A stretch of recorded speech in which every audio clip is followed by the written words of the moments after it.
Hi my dear friends, ಈ ದಿನ ಯೇಸು ಸ್ವಾಮಿ ಶಿಲುಬೆ ಮೇಲೆ ನುಡಿದಂಥ ಕೊನೆಯ ಮಾತು ಇವತ್ತು ನಾವು ನೋಡಿಕೊಳ್ಳೋಣ. 7ನೇ ಮಾತು ಆತನ ನಾವು ಏನೆಂಬುದಾಗಿ ನಾವು ನೋಡಿಕೊಳ್ಳುವುದಾದರೆ, ಲೂಕನು ಬರೆದ ಸುವಾರ್ತೆ 23ನೇ ಅಧ್ಯಾಯ 46ನೇ ವಚನದಲ್ಲಿ, ತಂದೆಯೇ, ನನ್ನ ಆತ್ಮವನ್ನು ನಿನ್ನ ಕೈಗೆ ಒಪ್ಪಿಸುತ್ತೇನೆ ಎಂಬುದಾಗಿ.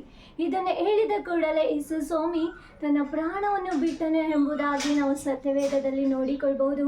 ಯೇಸು ಸ್ವಾಮಿ ಕಡೆಯದಾಗಿ ತನ್ನ ಆತ್ಮವನ್ನು ತಂದೆಯಾದಂಥ ದೇವರಿಗೆ ಒಪ್ಪಿಸಿಕೊಡುತ್ತಾ ಇದ್ದಾನೆ.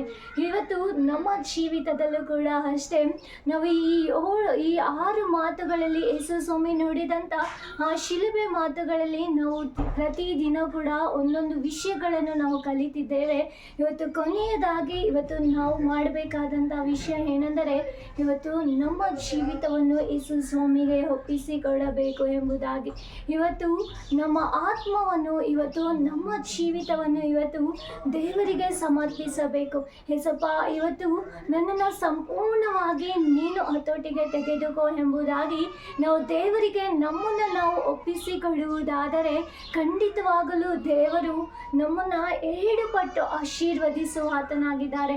ಯಾವಾಗ ನಮ್ಮ ಜೀವಿತವನ್ನು ದೇವರ ಹಸ್ತದ ಕೆಳಗೆ ಇಡುತ್ತೇವೋ ಆಗ ದೇವರು ನಮ್ಮನ್ನು ಆಶೀರ್ವದಿಸಲಿಕ್ಕೆ ಆತನು ಶಕ್ತನಾಗಿರುತ್ತಾನೆ. ಪ್ರಿಯರೇ, ಇವತ್ತು ಯೇಸು ಸ್ವಾಮಿ ತನ್ನ ಆತ್ಮವನ್ನು ತಂದೆಯಾದಂಥ ದೇವರಿಗೆ ಒಪ್ಪಿಸಿಕೊಟ್ಟ ರೀತಿಯಲ್ಲಿ ಇವತ್ತು ನಾವು ಒಬ್ಬೊಬ್ಬರು ಕೂಡ ನಮ್ಮ ಆತ್ಮವನ್ನು ಯೇಸು ಸ್ವಾಮಿಗೆ ಒಪ್ಪಿಸಿಕೊಡೋಣ.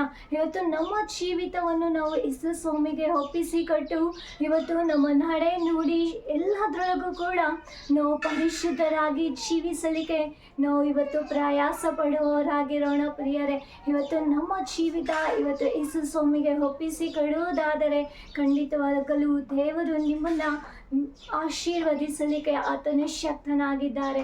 ಇವತ್ತು ನಿಮ್ಮ ಜೀವಿತವನ್ನು ಕೂಡ ಯೇಸು ಸ್ವಾಮಿಗೆ ಒಪ್ಪಿಸಿಕೊಡಿರಿ. ಇವತ್ತು ಏನೆಲ್ಲ ನಿಮ್ಮ ಜೀವಿತದಲ್ಲಿ ತಡೆಗಳಿದೆಯೋ ಅದೆಲ್ಲವನ್ನು ಕೂಡ ಆಶೀರ್ವಾದವಾಗಿ ಆತನು ಮಾರ್ಪಡಿಸಲಿಕ್ಕೆ ಶಕ್ತನಾಗಿದ್ದಾರೆ.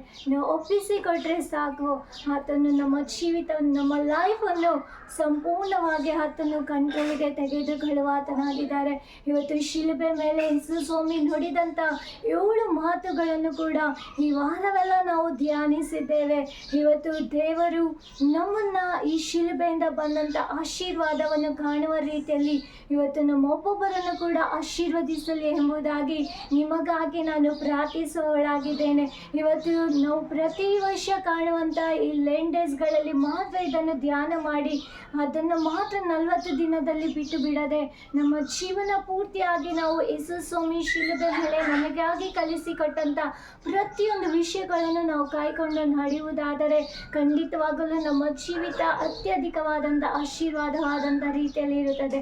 ಇವತ್ತು ನಾವು ಈ ಮಾತುಗಳನ್ನು ಮರೆತು ಹೋಗೋದು ಬೇಡ. ನಮ್ಮ ಜೀವಿತದಲ್ಲಿ ನಾವು ಇತರರನ್ನು ಕ್ಷಮಿಸುವವರಾಗಿರೋಣ. 2ನೇದಾಗಿ ನಾವು ಪಶ್ಚಾತ್ತಾಪ ಪಡುವವರಾಗಿರೋಣ. 3ನೇದಾಗಿ ನಮ್ಮ ತಂದೆ ತಾಯಿಗಳ ಜವಾಬ್ದಾರಿಯನ್ನು ಹೊರುವವರಾಗಿಯೂ ಮತ್ತು ಅವರನ್ನು ಪೋಷಿಸುವವರಾಗಿಯೂ ನಾವು ಇರೋಣ. 4ನೇದಾಗಿ ಇವತ್ತು ಯಾರಿಂದ ನಾವು ಕಾಯಿ ಬಿಡಲ್ಪಟ್ಟಿದ್ದೇವೋ ಖಂಡಿತವಾಗಲೂ ಆತನು ನಮ್ಮನ್ನು ಸೇರಿಸಿಕೊಳ್ಳುವ ಆತನಾಗಿದ್ದಾನೆ. ಅದೇ ರೀತಿಯಲ್ಲಿ ಇವತ್ತು ನಾವು ಕೂಡ ಆತ್ಮಗಳಿಗಾಗಿ ನಾವು ದಾಹವುಳ್ಳವರಾಗಿರೋಣ. 6ನೇದಾಗಿ ಯೇಸು ಸ್ವಾಮಿ ನಮಗೋಸ್ಕರ ಸಮಸ್ತವನ್ನು ತೀರಿಸಿಕೊಟ್ಟಿದ್ದಾನೆ, ಮುಗಿಸಿಕೊಟ್ಟಿದ್ದಾನೆ. ಇವತ್ತು ನಾವು ಯಾವುದೇ ಕುರಿತು ಚಿಂತೆ ಪಡದೆ ನಾವು ನಂಬಿಗಸ್ತರಾಗಿ ನಾವು ಪ್ರಾರ್ಥನೆಯಲ್ಲಿ ಮುಂದೆ ಹೋಗೋಣ. 7ನೇದಾಗಿ ಇವತ್ತು ನಮ್ಮ ಆತ್ಮವನ್ನು ಕೂಡ ಯೇಸು ಸ್ವಾಮಿಗೆ ಒಪ್ಪಿಸಿಕೊಟ್ಟು ನಮ್ಮ ಜೀವಿತದಲ್ಲಿ ನಾವು ಕ್ರಿಸ್ತನ ಶಿಲುಬೆಯನ್ನು ಹೊತ್ತುಕೊಂಡು ನಡೆಯುವವರಾಗಿರೋಣ. God bless you. Thank you.